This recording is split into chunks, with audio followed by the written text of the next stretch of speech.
कल के लेक्चर में हम लोगों ने राउंड रॉबिन शेड्यूलिंग के बारे में देखा था। तो चलिए डिस्कशन वहीं से स्टार्ट करते हैं, उनके कुछ एडवांटेजेस को लेके। तो एडवांटेजेस क्या हैं राउंड रॉबिन शेड्यूलिंग के? तो पहला है कि इट इज़ फेयर। दूसरा क्या है कि यहाँ पे वेटिंग टाइम जो है, एवरेज वेटिंग टाइम कम हो जाता है। और जो तीसरा सबसे बड़ा बेनिफिट है वो क्या है कि यहाँ पे हमें फास्टर रिस्पांस टाइम मिलता है। अगर हम लोग डिसएडवांटेजेस की बात करें तो हम लोगों को ये पता है कि यहाँ पे कॉन्टेक्स्ट स्विचिंग जो है बढ़ जाती है, क्योंकि जैसे ही टाइम क्वांटा एक्सपायर होगा दूसरा जॉब जो है एग्जीक्यूट होने लगेगा। और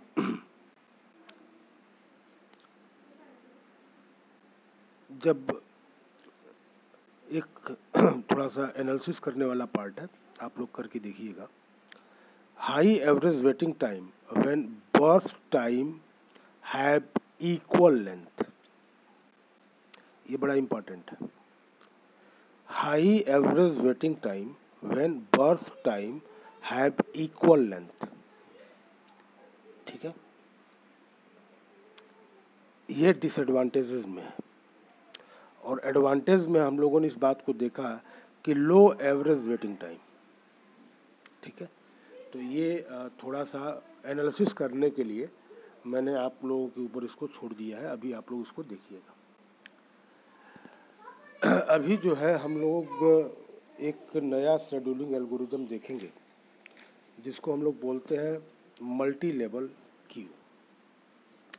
इस मल्टी लेवल क्यू में क्या है कि पहले जो अपने पास जो भी शेड्यूलिंग एल्गोरिदम्स हम लोगों ने देखा वहाँ पे एक रेडी क्यू था और उसी रेडी क्यू को हम लोग यूज़ कर रहे थे।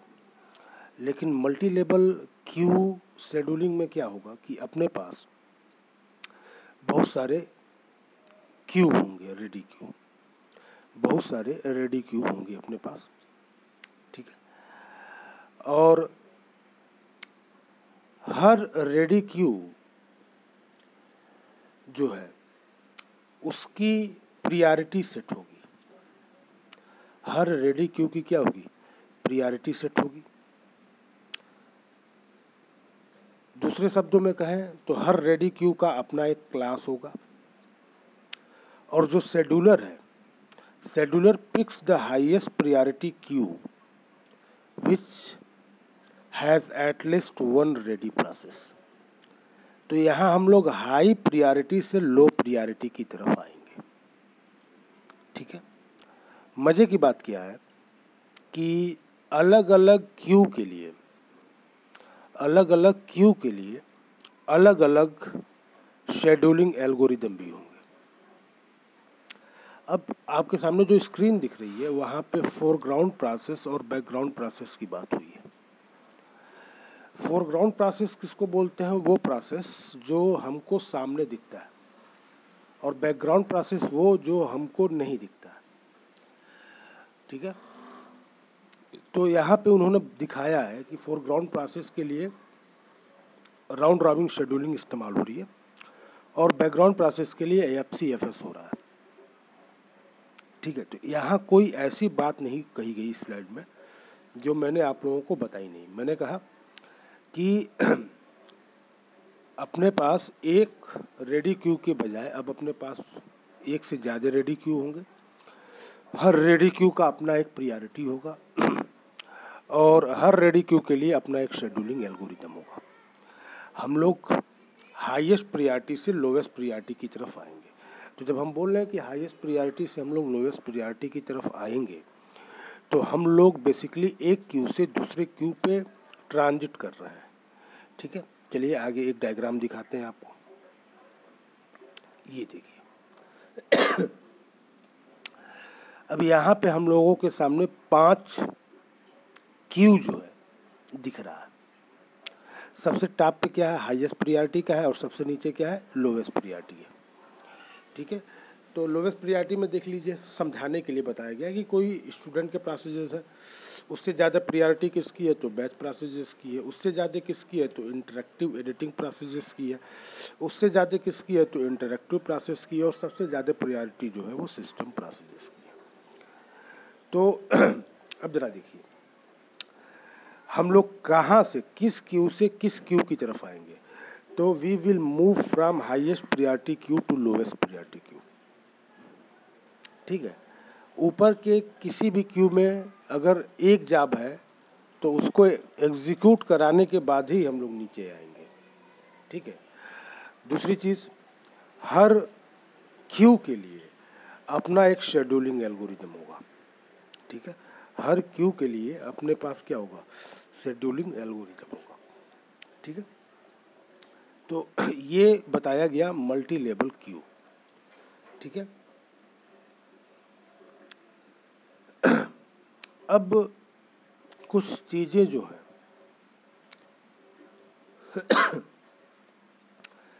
देखी जाए तो हम किसी प्रोसेस को किसी क्यू में कैसे इंसर्ट करेंगे। तो हम किसी प्रोसेस को किसी क्यू में इंसर्ट तभी कर सकते हैं जब हमको पहले से ये पता हो कि ये पर्टिकुलर प्रोसेस इसकी प्रियॉरिटी क्या है। क्योंकि अगर हम लोग मल्टी लेवल क्यू शेड्यूलिंग की बात कर रहे हैं तो हमने कहा कि हाईएस्ट प्रियॉरिटी के क्यू को सबसे पहले सीपीयू मिलेगा, यानी हाईएस्ट प्रियॉरिटी वाले जो जॉब होंगे जो सबसे टॉप मोस्ट क्यू में होंगे वो सबसे पहले एग्जीक्यूट होंगे, उसके बाद उसके नीचे करते हुए सबसे लास्ट में हम लोग लोवेस्ट प्रियॉरिटी पे आएंगे। तो अगर हमारे पास प्रोसेसेस आ रहे हैं, यूजर जो है प्रोसेसेस सबमिट कर रहा है, तो हमको पता होना चाहिए कि जो ये प्रोसेस आ रहा है ये प्रोसेस बेसिकली इसकी प्रियॉरिटी क्या है और मुझे इसको किस क्यू में रखना है।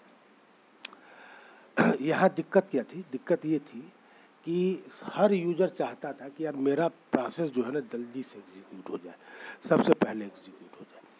तो वो क्या करता था, भले से उसकी प्रियॉरिटी सबसे कम हो एक्चुअल में, लेकिन वो अपनी प्रियॉरिटी को बढ़ा चढ़ा के बताता था। ठीक है, तो यहाँ पे ये चीज़ की दिक्कत आने लगी। ठीक है, तो अब जो है कहा गया कि अब हमको इसका एक वेरिएंट चाहिए। ठीक है, हमें अब इसका एक वेरिएंट चाहिए, क्योंकि यहाँ पे तो हर यूजर इस रेस में लगा हुआ है कि मेरा प्रोसेस जो है सबसे पहले एग्जीक्यूट हो जाए। भले से वो स्टूडेंट का कोई प्रोसेस है, वो अपने प्रोसेस को कोई सिस्टम प्रोसेस का नाम देके टॉप मोस्ट प्रियॉरिटी में क्या करा सकता है, स्टोर करा सकता है, ताकि उसका एग्जीक्यूशन जो है पहले हो जाए। तो ये सबसे बड़ी दिक्कत जो थी वो किसकी थी, मल्टी लेवल क्यू शेड्यूलिंग की थी। ठीक है, तो अब हम लोग जो है मल्टी लेवल क्यू शेड्यूलिंग को इसके जब शॉर्टकमिंग्स हम लोगों के सामने आ गए हैं, तो अब हम लोग इसका एक मॉडिफाइड वर्जन पढ़ेंगे, और इस मॉडिफाइड वर्जन में हम लोग फीडबैक का इस्तेमाल करेंगे। ठीक है, तो फीडबैक का जब इस्तेमाल हो जाएगा तो ये जो प्रॉब्लम हम लोगों को देखने को मिल रही थी कि लो प्रियॉरिटी का एक्चुअल प्रोसेस था हाई प्रियॉरिटी के तरीके से ट्रीट हो रहा था, तो उससे हम लोग जो है बच जाएंगे। तो इसका जो अगला वेरिएंट है वो क्या है, वो है मल्टी लेवल फीडबैक क्यू। चलिए मल्टी लेवल फीडबैक क्यू को देखते हैं। तो यहाँ पे क्या है कि अब एक सिंगल प्रोसेस जो है वो अलग अलग क्यू में मूव करेगा। इसके पहले वाले में क्या था, हर प्रोसेस के लिए अपना एक क्यू था। हर प्रोसेस मतलब हर कैटेगरी, हर प्रियॉरिटी वाले प्रोसेसेस के लिए अकॉर्डिंग टू प्रियॉरिटी हम लोग एक क्यू मेंटेन कर रहे थे। मल्टी लेवल फीडबैक क्यू में क्या हुआ कि प्रोसेस जो है चाहे जितने हो वो कुछ set of certain numbers of Q से होकर पास करेंगे। तो इसी चीज़ को बताया गया कि ये process can move between the various queues, ageing can be implemented this वे।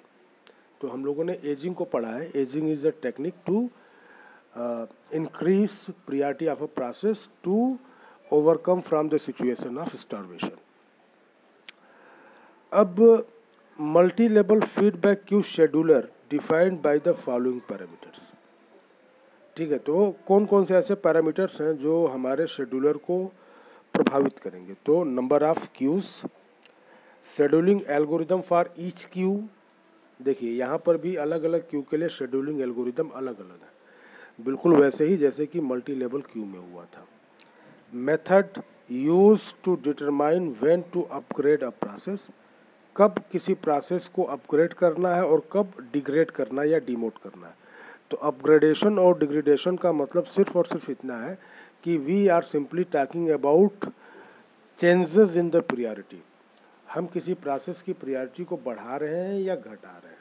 ठीक है, अगर आप प्रोसेस की प्रायोरिटी को बढ़ा रहे हो तो इट इज़ अपग्रेड, और किसी प्रोसेस की प्रायोरिटी को घटा रहे हो तो इट इज़ डाउनग्रेड। ध्यान देने की बात यह है कि किसी प्रोसेस की प्रायोरिटी अगर चेंज होगी तो प्रोसेस क्यू को चेंज कर देगा। ठीक है, प्रोसेस जो है वो क्यू को चेंज कर देगा। मतलब मल्टी लेवल क्यू में क्या था कि प्रोसेस परमानेंटली एक क्यू में बना रहता था, लेकिन मल्टी लेवल फीडबैक क्यू में क्या है कि प्रोसेस जो है वो परमानेंटली किसी एक क्यू का मेंबर नहीं है, वो एक क्यू से दूसरे क्यू में जा रहा है। कभी जब प्रायोरिटी इम्प्रूव की जा रही है, प्रायोरिटी को बढ़ाया जा रहा है तो वो किसी और क्यू में जा रहा है, जब डिग्रेड किया जा रहा है तो किसी और क्यू में जा रहा है। ठीक है, तो ज़रा इन चीज़ों को एक बार देखिए, फिर हम लोग इसके आगे डिस्कशन जो है बढ़ाते हैं। जो सिमिलरिटी है, सिमिलरिटी यही है कि यहाँ पर भी अलग अलग क्यू है, बट कोई भी प्रोसेस परमानेंटली एक क्यू में नहीं रहेगा। किसमें? मल्टी लेवल फीडबैक क्यू में। चलिए मल्टी, ये देखिए ये डायग्राम है, यहाँ पे 3 क्यू हम लोगों को दिख रहा है। मज़े की बात क्या है कि जो 2 क्यू ऊपर वाले हैं वहाँ पे राउंड रॉबिन शेड्यूलिंग लगी हुई है। तो राउंड रॉबिन शेड्यूलिंग लगी हुई है तो पहले क्यू में जो टाइम क्वांटा है वो 8 मिली सेकेंड का है और दूसरे में 16 मिली सेकेंड का है। ठीक है, तो जब भी कोई प्रोसेस आएगा, जब भी कोई प्रोसेस हमारे सिस्टम में सबमिट किया गया तो वो सबसे पहले सबसे टॉप मोस्ट वाले क्यू में आएगा। तो सबसे टॉप मोस्ट वाले क्यू में आया तो क्या हुआ, हमने उसको 8 मिली सेकेंड का वहाँ पे टाइम क्वांटा लगाया हुआ, जो प्रोसेसेस हमारे एग्जीक्यूट होंगे। तो कुछ प्रोसेसेस तो ऐसे होंगे जो यहीं कंप्लीट हो जाएंगे और बाहर चले जाएंगे, कुछ ऐसे होंगे जो पार्शली कंप्लीट होंगे और उनको हम लोग मूव करा देंगे किसमें? बीच वाले क्यू में, जहाँ पे टाइम क्वांटा कितना है? 16 मिली सेकेंड का है। अब मान लीजिए कि हमारा ऊपर वाला क्यू जो है वो खाली हो गया, तो अब हम नीचे वाले क्यू में आएंगे। नीचे वाले क्यू को हम लोग उसमें जो प्रोसेसेस हैं उनको एग्जीक्यूट करेंगे। तो हो सकता है कि जो पार्शली कंप्लीटेड प्रोसेस हो जो ऊपर से नीचे आए थे उनमें से कुछ कंप्लीट हो जाए और कुछ फिर से पार्शली कंप्लीट रहे। तो जो पार्शली कंप्लीट रहेंगे उनको हम लोग डाल देंगे सबसे नीचे वाले में FCFS। देखिए इसका फ़ायदा क्या है? इसका फ़ायदा ये है कि रिस्पांस टाइम हमको कम हो गया हमारे लिए, क्योंकि कोई भी प्रोसेस अगर आ रहा है तो हम जैसे वो आ रहा है वैसे हम उसको सर्विस देते रहें। ठीक है, अब इस चीज़ को ऐसे समझिए कि एक बाइक सर्विसिंग सेंटर है, वहाँ पे एक ही मैकेनिक है। अगर कोई आ रहा है बाइक लेके तो कह रहा है हाँ बस आपका ही बाइक कर रहा है, और वो क्या कर रहा है, बाइकों को बस खोल के रख दे रहा है, खोल के रख दे रहा है। ठीक है, अब बाइक चूंकि खोल के रख दी गई है तो सबको लग रहा है कि भाई हमको सर्विस मिल रही है, हमको सर्विस मिल रही है, और वो घूम घूम के सबको जो है थोड़ी बहुत सर्विस दे रहा है। ठीक है, तो ये इस एग्जांपल से हम लोग मल्टी लेवल फीडबैक क्यू को जो है हम लोग समझ सकते हैं कि उसने क्या किया कि जो मेन काम था, जो हेड मैकेनिक को करना था उसने कर दिया, बाकी उसने अपने जो असिस्टेंट थे उनको बता दिया कि मेन काम हो गया है, ये काम है, इसको तुम कर लो, इसको तुम कर लो, इसको तुम कर लो। जब वो काम खत्म हो जा रहा है तो फिर बताया जा रहा है कि जो सबसे कम एक्सपीरियंस वाले हैं उनसे कहा गया कि ऐसा एक काम करो, इन गाड़ियों को अब कस दो। गाड़ियाँ कसा गई। फिर कुछ लेबर क्लास के लोग हैं उनको बोला जा रहा है कि ऐसा है गाड़ियों की धुलाई कर दो। ठीक है, तो ये मल्टी लेवल फीडबैक की।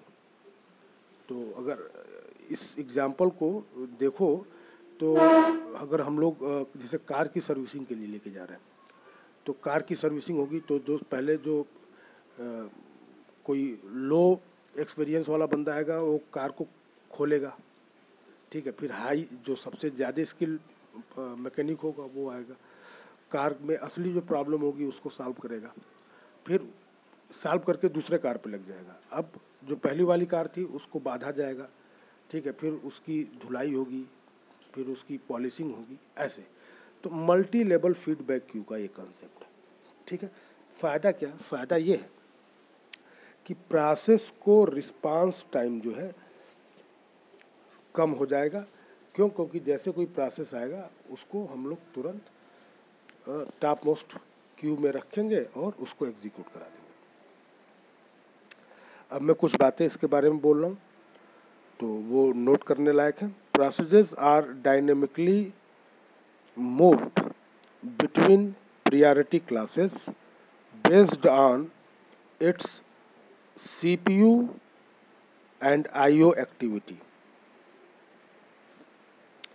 बेसिक ऑब्जर्वेशंस क्या है? CPU bound processes likely to complete its entire time slice और IO bound process may not complete the entire time slice, ठीक है। प्रोसेसेस को हम लोगों ने कैटेगराइज करके रखा ही था। अब देखिए, all processes start in the highest priority class if it finishes its time slice move to the next lower priority class if it does not finish its time slice, जैसा कि आईओ बाउंड प्रोसेस में है, keep it on the same priority class. As with any other priority based scheduling scheme, starvation needs to be dealt with this scheduling also, ठीक है।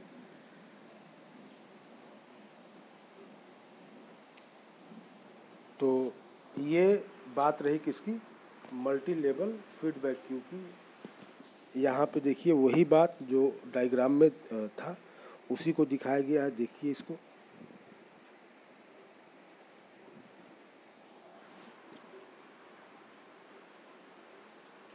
चलिए अब हम लोग आते हैं मल्टी प्रोसेसर शेड्यूलिंग पे। एक बार स्लाइड देखिए। मल्टी प्रोसेसर शेड्यूलिंग में क्या है कि अपने पास एक से ज़्यादा मल्टीपल सीपीयूज हैं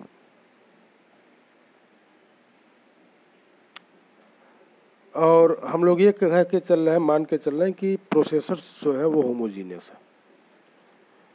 प्रोसेसर्स जो है वो होमोजीनियस है, मतलब सेम फैमिली के प्रोसेसर्स हैं। मल्टी प्रोसेसर्स शेड्यूलिंग में क्या होगा? लोड शेयरिंग करनी होगी। लोड शेयरिंग का मतलब ऐसा ना हो कि कोई एक प्रोसेसर है उसके पास एग्जीक्यूट करने के लिए ज़रूरत से ज़्यादा जॉब है, कोई एक ऐसा है जिसके पास बहुत ही कम जॉब है या बिल्कुल जॉब नहीं है। तो लोड शेयरिंग, लोड बैलेंसिंग होनी चाहिए। एसिमेट्रिक मल्टी प्रोसेसिंग क्या है? Only one processor accesses the system data structure alleviating the need for data sharing, ठीक है। यानी जो क्रिटिकल डेटाज हैं, जो शेयर डेटा हैं, उनको केवल सिंगल प्रोसेसर ही क्या कर रहा है? एसेस कर रहा है, ताकि डेटा की कंसिस्टेंसी को हम लोग मेंटेन कर सकें कम से कम कास्ट में। चलिए अब इसके ऊपर जो है हम कुछ बातें और बोलेंगे जो बेसिकली स्लाइड में नहीं है। देखिए, तो एक कंसेप्ट आता है जिसको बोलते हैं symmetrical scheduling scheme. Symmetrical scheduling scheme, तो सिमेट्रिकल शेड्यूलिंग स्कीम में क्या है कि each processor runs a scheduler independently to reflect the process to execute. अब क्यू को लेकर अगर हम लोग बात करें मल्टी प्रोसेसर शेड्यूलिंग में, तो क्यू दो तरीके का हो सकता है। एक हो सकता है ग्लोबल क्यू। मान लीजिए हमारे पास 10 प्रोसेसर है तो और एक क्यू है, तो 10 प्रोसेसर उसी एक क्यू में से अपने लिए प्रोसेस को सेलेक्ट कर रहे हैं। और दूसरा तरीका क्या है कि हर प्रोसेसर के पास अपना एक रेडी क्यू हो। ठीक है, हर एक प्रोसेसर के पास अपना एक रेडी क्यू हो। तो एडवांटेजेस क्या होंगे सिमेट्रिकल शेड्यूलिंग के विद ग्लोबल क्यू? तो एडवांटेज ये होगा कि good CPU utilization, fair to all processes. और डिसएडवांटेजेस क्या होगा? Not scalable, contention for global queue, processor affinity not easily achieved. Processor affinity का क्या मतलब होता है? तो प्रोसेसर एफिनिटी का मतलब ये होता है कि कोई एक प्रोसेस ये कहे कि मैं जब भी एग्जीक्यूट होऊंगा फला प्रोसेसर पे ही एग्जीक्यूट हम होंगे। ठीक है, अगर किसी प्रोसेस को किसी प्रोसेसर के साथ कह दिया जाए, अटैच कर दिया जाए कि जब भी ये एग्जीक्यूट होगा इसी पर्टिकुलर प्रोसेसर पे एग्जीक्यूट होगा, तो ये जो फेनोमेना है इसको हम लोग बोलते हैं प्रोसेसर एफिनिटी। तो प्रोसेसर एफिनिटी ग्लोबल क्यू के साथ हम लोगों को नहीं मिलता है। अच्छा देखिए, लॉकिंग नीडेड इन शेड्यूलर, यानी जब भी कोई सीपीयू इस ग्लोबल क्यू में से किसी प्रोसेस को सेलेक्ट कर रहा होगा तो हम लोगों को लॉक करना पड़ेगा, लॉकिंग। ठीक है, क्यों? क्योंकि देखिए, if two CPU simultaneously select the same processor to be executed, process में execute into two different CPU at same time. To avoid this scenario locking is required. तो लॉकिंग को इंट्रोड्यूस करने की ज़रूरत क्यों है? ग्लोबल क्यू है, एक ही क्यू है, और प्रोसेसर्स जो है उनको अपने लिए जॉब का सिलेक्शन इसी क्यू में से करना है। अगर लॉकिंग नहीं होगी तो क्या होगा? हो सकता है कि ये एक ही जॉब को 3 प्रोसेसर क्या कर लें, सेलेक्ट कर लें, 3 प्रोसेसर सेलेक्ट कर लें कि ये जॉब है जिसको मैं एग्जीक्यूट कराऊंगा, और होगा क्या? एक ही जॉब 3 अलग अलग प्रोसेसर पे एग्जीक्यूट होगा। तो दिस इज नॉट गुड। इसीलिए हम लोगों को लॉक लगाना पड़ेगा। लॉक लगाने का क्या मतलब है कि only one processor at a time is allowed to pick a job from the global queue. ठीक है, locking is required because we just want to pick one job for one CPU at a time. नहीं तो अगर नहीं लगेगा lock तो एक ही job को एक से ज़्यादा प्रोसेसर्स क्या कर लेंगे, उठा लेंगे और एग्जीक्यूट कराने लगेंगे, तो it is wastage. Processor affinity क्या है? तो processor affinity is an option given to the user to select a processor from the set of processors to execute their process. यानी हम एक ऑप्शन प्रोवाइड कर रहे हैं कि we have 10 processors, now you have to select one processor among the 10 to execute your job। ठीक है, तो ये जो फेनोमेना है इसको हम लोग बोलते हैं प्रोसेसर एफिनिटी। तो सिमेट्रिकल शेड्यूलिंग में दो बातें, सिमेट्रिकल शेड्यूलिंग में 2 वेरिएंट है, एक जहाँ पे ग्लोबल क्यू है और वहाँ एक जहाँ पे हर एक सीपीयू के लिए एक क्यू है। अब देखिए, अब हम लोग दूसरा एस्पेक्ट डिस्कस कर रहे हैं, सिमेट्रिकल शेड्यूलिंग विद पर सीपीयू क्यू। तो यहाँ पे क्या होगा, हर सीपीयू के पास अपना एक क्यू होगा, तो फिर हमको लॉक को करने का कोनो ज़रूरत नहीं है। एडवांटेज क्या है कि इजी टू इम्प्लीमेंट, स्केलेबल है और लोकेलिटी।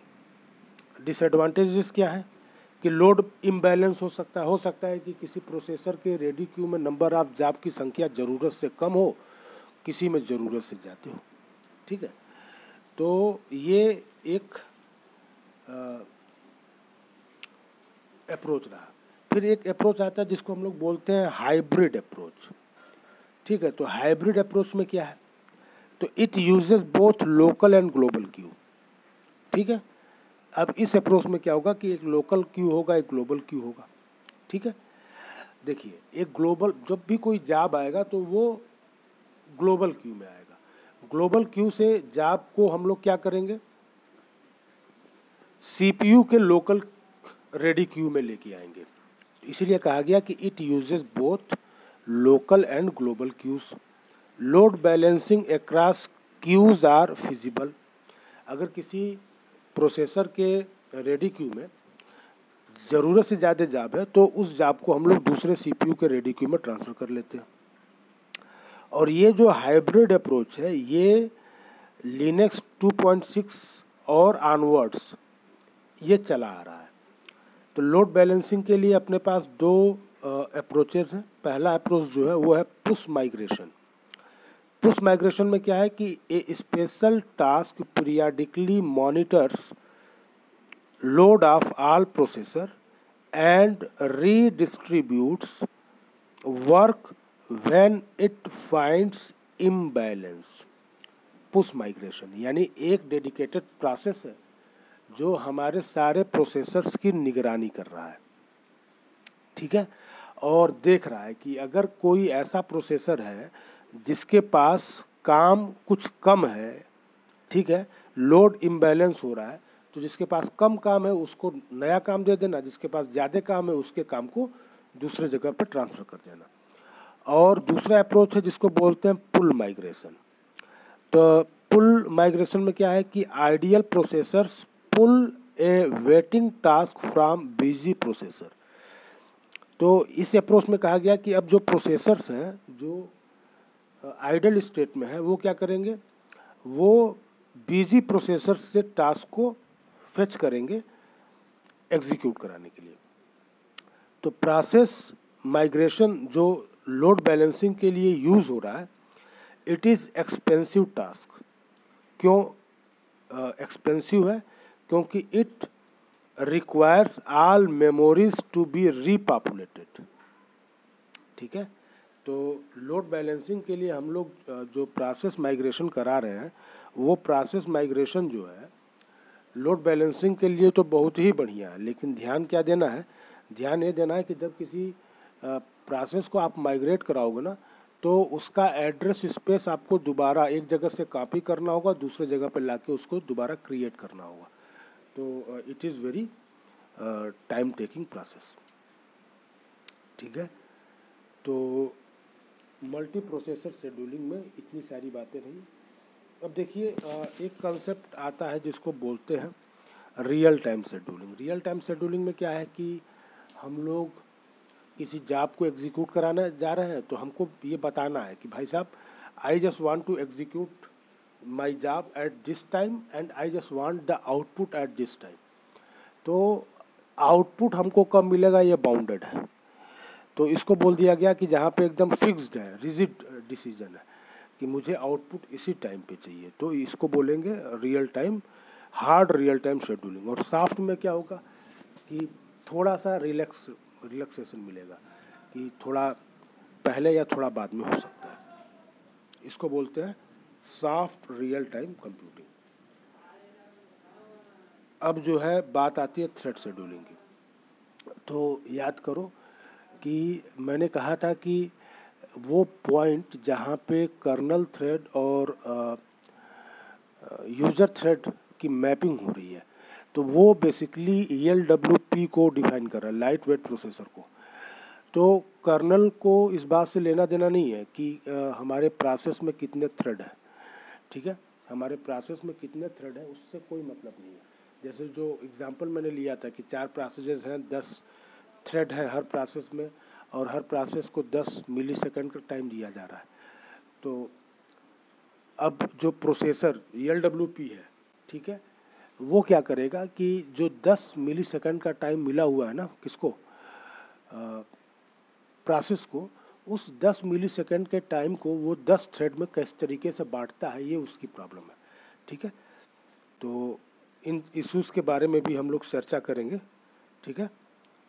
फिलहाल आज का जो है लेक्चर यहीं तक है, उसको आगे के लेक्चर के लिए हम लोग छोड़ते हैं।